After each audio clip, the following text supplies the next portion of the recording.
We continue now at the top of Daf Peivavam and Beis in Meseches Yevamos. This is Yevamos Daf 86b. Gemara here is continuing a brayso on the previous Amud. Rabbi Akiva said that Truma goes to the Kohen and Ma'aser Rishon goes to the Levi.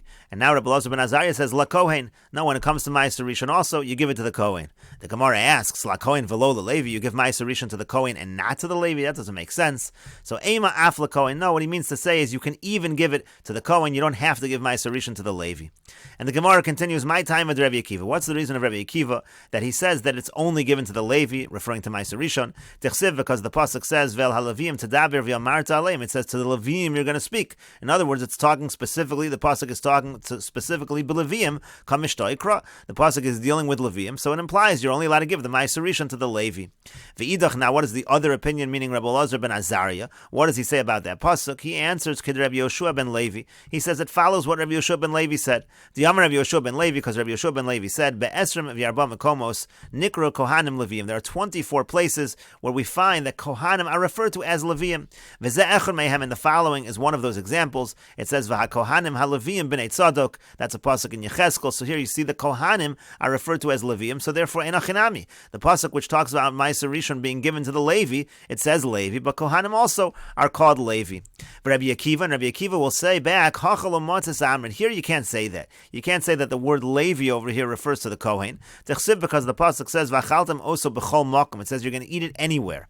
So misha yachol ochla b'chol makom. That means it has to be someone who can literally eat it anywhere. Yatsa Kohen, that comes to exclude a Kohen. Shein yachol la'ochla b'beis hakvaros. A Kohen's not allowed to go into a cemetery, so he can't eat the Ma'aser Rishon in the beis hakvaros, in the cemetery, and therefore that's Rabbi Akiva's proof that the pasuk is specifically referring to Leviim. And the Gemara continues v'idach. So what is the other opinion? Meaning Rabbi Elazar ben Azariah. What does he say? He says as follows: Kol heicha de boy. What it means is you can eat it anywhere. What does that mean, anywhere? The lo boy choma means to say you don't need a wall, meaning to say it doesn't need to be eaten in Yerushalayim. It has nothing to do with the fact that it can't be taken, that it could be taken into a beis hakvaros. It just means to say that it can be eaten anywhere, even outside of Yerushalayim. And furthermore, it means to say v'iyachle b'tumas haguf lo lucky. Let's say a person eats Ma'aser Rishon and he's tamei tumas haguf. He has tuma on him, on his body. He doesn't get malchus for that. That's also meaning to say you can eat it b'chol makom, eat it anywhere. Means to say even in a situation of tuma. And the Gemara continues, Hahi Ginsa, there was a certain garden to have a shakel, Rabbi Elazar ben Azariah, Ma'aser Rishon minother. Rabbi Elazar ben Azariah, he would take Ma'aser Rishon from that garden. He was a Kohen, and he followed his opinion that Ma'aser Rishon can be given to the Kohanim. So Azor Rabbi Akiva came along, Ahadre lepizcha lebekiver, and he turned around the garden, meaning to say he turned the entrance so that the only way to get in would be to go through a beis hakvaros, and now Rabbi Elazar ben Azariah would not be able to have access because he was a Kohen. So Amar, so Rabbi Elazar ben Azariah said, Akiva betarmilo, Akiva comes with his satchel, and how am I supposed to live? Now I'm not able to get this Ma'aser Rishon. In reality, Rabbi Elazar ben Azariah was actually a very wealthy man, but he was saying he really felt that he was entitled to this Ma'aser Rishon. And the Gemara continues, Itmar, we have the following machlokas amoroim mipnei ma konsu levim v'maiser. Why is it that there was a fine, there was a knas against the Levim that they're not entitled to the Ma'aser Rishon? And on that, pligi bar Rabbi Yonasan v'savaya. That was a machlokas between Rabbi Yonasan and the elders. Chad Omer shelo olu b'mei Ezra. One says it's because they did not ascend, they didn't immigrate in the times of Ezra for the second Beis HaMikdash. V'chad Omer kadei sheyismechu kohanim Allah b'mei tumasan. And the other one says it's because the kohanim, they needed to rely on this during the times of their tumah, when Kohanim can't have truma, they needed something, and so they received this Ma'aser Rishon. Now Rashi over here points out, this Gemara over here is not going on the machlokas tanoim we had before about whether or not Ma'aser Rishon is given to Kohanim. The time of the hachalav misham kenosa, because the reason from before was nothing to do with the fine. Ela misham the Kohanim nami levim mikru kid amran. That was a different issue. There was a machlokas tanoim over there whether Kohanim are also referred to as levim and they're entitled to the Ma'aser Rishon. Ella, rather, the Gemara over here is going on something else. The Amar Bekama Duchten Bahashas, it said in several places in Shas, Basur de Konsinu Ezra, talks about the fact that Ezra made a fine specifically to give the Ma'aser Rishon not to the Levim but to the Kohanim. Of Meseches Sota Tanan Yochanan Kohen Gadol Hever Hoda Es HaMa'aser. There's a mission over there in Sota of Yarmam named Mipnei Shein Mafrishin Oso Ketiknon. He says over there that the reason why he took away Hodayas HaMa'aser is because they didn't separate properly. The Rachman Amar Yahav Levim V'Anon Yavin lekohanim. His point was the Torah says you give Ma'aser Rishon to the Levium, and they were already giving it to the Kohanim, and that was due to a knas. V'hacha nakat law, and the reason why we're even bringing this up, it's not exactly relevant. It's mishum dekaboy lemifrach Allah mehad Rabbi Akiva. It's because we're going to go back to that story of Rabbi Akiva, the ahadre lepischa de bekivri, because Rabbi Akiva lived after the time of the knas, and yet he tried to prevent Rabbi Elazar ben Azariah from getting the Ma'aser Rishon. So that's why we're bringing in this particular story. So in any case, you have a machlokas amoraim. Why is there a knas on the Levium? One opinion, because they did not go up at the times of Ezra to the Beis Hamikdash, and the other opinion is just so that the Kohanim have something to rely upon in the times that they're tameh. And so the Gemara now continues. Bishlam alaman damar shalo alu. I understand if you say it's because they didn't go up during the times of Ezra. Mishamachi konsinu. That's a reason to find them. Alaman damar kadesh yismuchu alav Kohanim b'mei tumasan. But if the reason is, according to the one who says the reason is because the Kohanim need something to rely upon when they are tameh. Misham Kohanim konsinu leleviim, because the Kohanim need something, therefore we take something away. We find the Levium. That doesn't make any sense. So Ella, rather, the Gemara says, Kuli alma knasa shelo alu b'mei Ezra. Everybody has to agree that the fine against the Levium is because they did not ascend during the times of Ezra. The machlokas amoraim here is as follows. Mar savar knasa laniim. One says the fine was don't give it to the Levium, and instead you should give it to the poor. Umar savar, and the other one says no, Kohanim b'mei tumasan aniyim ninu. When Kohanim are tameh, they really are like poor people because they don't have any access to their truma, and therefore they have the same status. You should give it to the Kohanim. And the Gemara continues. I understand, according to the one who says that after they find the Levium, they wanted it specifically to be given to the poor. That makes sense that Rabbi Akiva would turn the entrance of the garden around so that you had to access it through a cemetery, because he didn't want Rabbi Elazar ben Azariah, who was a wealthy Kohen, to get it. He wanted it to go to the Aniyim. But according to the one who says that the reason why was that after they gave a fine rather to the Levium, it specifically went to the Kohanim. So Amaya Hadra Lepischa Levei, what's he turning around why is he turning around the entrance to the garden that it goes through the cemetery? Why prevent Rabbi Elazar ben Azariah from getting the Ma'aser Rishon if he's supposed to get the Ma'aser Rishon? And so the Gemara explains, Hachi Kamar, this is what Rabbi Akiva was saying to Rabbi Elazar ben Azariah.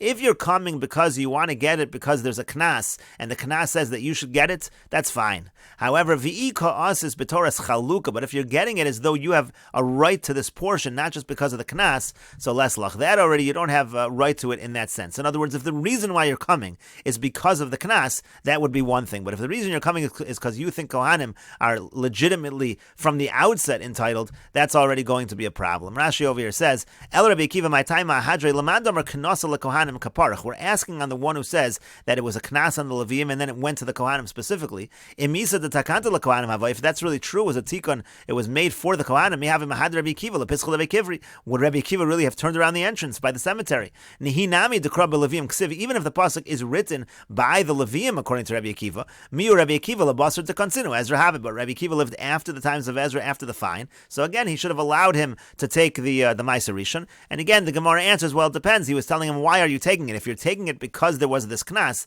that would be one thing. But if you're taking it because you think from the outset the Kohanim are considered to be Levium, that already is not going to be allowed. And the Gemara continues, so how do we know that the Levium didn't ascend, didn't go to Eretz Yisrael during the times of Ezra? That comes from a pasuk. The pasuk says, I gathered them by the river, which goes to Ava, we camped there for 3 days, and I saw that there was the people from the nation, people from the Kohanim, but I found no one there from the children of Levi. That's how you see that they didn't come to this gathering in order to go up to Eretz Yisrael. And the Gemara continues, Amar Rav Chisda says, B'tchila lo hayu ma'amidim shotrim elam Levium. Originally, they only appointed officers over the Jewish people from the Levium. Shenamar, like the pasuk itself says, V'shotrim ha-Levium lifnechem. It says, the shotrim, the Levium, are before you. But now, ein ma'amidin shotrim elam Yisrael. The shotrim are all appointed, the officers are all appointed from Yisrael. Shenamar, like the pasuk says, V'shotrim harabim b'rashechem. It's the shotrim from the rabbim, from the many. Rashi over here says, V'shotrim harabim b'rashechem dahainu Yisrael. The rabbim refers to Yisrael. Sheim Rabim Levium. There are more Yisraelim than there are Levium. And the Gemara continues with the Mishnah, Bas Yisrael shenisas lekohen. Let's say you have a Bas Yisrael, and she marries a Kohen. So the halacha is, like we've said before, Tocha b'truma, she can eat truma. Mace, let's say the Kohen dies. V'lohem menubein, and she has a son, she has a child from the Kohen. So Tochal b'truma, then again, she can continue to eat truma on account of the child. Nisas LeLevi. Now let's say she subsequently gets married to a Levi. So Tochal b'Meiser, now she can eat Meiser. Meis, if the Levi dies, V'lo Heimenu Ben, and she has a son from the Levi, Tochal b'Meiser, she still can eat Meiser. Nisas LeYisrael. Now let's say she subsequently gets married to a Yisrael. At that point, Lo Tochal Lo B'Truma V'lo b'Meiser, she cannot have Truma or Meiser. Meis, if the Yisrael dies, V'lo Heimenu Ben, and she has a son from the Yisrael, Lo Tochal Lo B'Truma V'lo b'Meiser, she still cannot eat from Truma or Meiser. Meis B'Nom Yisrael. Now if the son from the Yisrael dies, Tochal b'Meiser. Now again, she can eat from Meiser. Meis B'Nom Levi. Now if the son from the Levi dies, Tochal b'Truma, she can now eat from Truma on account of the son from the Kohen. Meis B'Nom Kohen. But if the son now from the Kohen dies, Lo Tochal Lo B'Truma V'lo b'Meiser, she cannot eat Truma and she cannot eat Meiser. Rashi over here says, Nisas LeLevi achar sheyolda mikohen. We're talking about the same woman. She marries a Levi after she has a child from the Kohen. Tochal b'Meiser v'lo b'Truma. She can have Meiser and not Truma. To hadar have a Zara, because she becomes a Zara again now that she's married this Levi. Meis v'lo menu ben tochal b'Meiser. If she has a son from the Levi, she can eat Meiser b'shvil b'na because of her son. V'hai ben pasal lo mitruma. Now Rashi explains that son that she has from the Levi actually disqualifies her from Truma. Sharei yesh lo zera min hazar, because she has now a child from the Zar, from a non-Kohen. It says specifically she has to not have a child. V'shava, then she returns, v'areyesh la zera, and now she has a child. Now that pasuk of zera ein la, v'avagav dekra b'bas Kohen ksiv. Now even though that pasuk is really written by a Bas Kohen, talking about the fact that she returns to her father's house to have truma, marbinan minei begemara, we're going to include from that pasuk in the Gemara, and nami also our case over here, of Bas Yisrael hocheles b'shvil ben a Kohen. Let's say if a Bas Yisrael was eating because of her son who's a Kohen, v'nisas lazar, and she marries a Zar of a mace, and the Zar dies, shechozeres v'ocheles b'shvil b'na, that she's allowed to eat because of her son, meaning the Kohen, the son of the Kohen. Hilkach ki hechi de Bas Kohen ki islo zera mi Yisrael lo hadra Bas Yisrael ocheles b'shvil b'na Kohen nami. So it's the same thing. Just like if you have a situation of a Bas Kohen who has a child from Yisrael, she doesn't return to her father's house to have truma. So also Bas Yisrael ocheles b'shvil b'na Kohen nami. When it comes to a Bas Yisrael who's only eating because of her son who is a Kohen, also ki islo zera bein mi Levi o mi Yisrael, if she has a child either from a Levi or from Yisrael, lo hadra ocheles b'shvil ben a Kohen, she can no longer eat because of her son who is a Kohen. We'll continue with this discussion in the next video on Daf Pei Zayin Amud Aleph.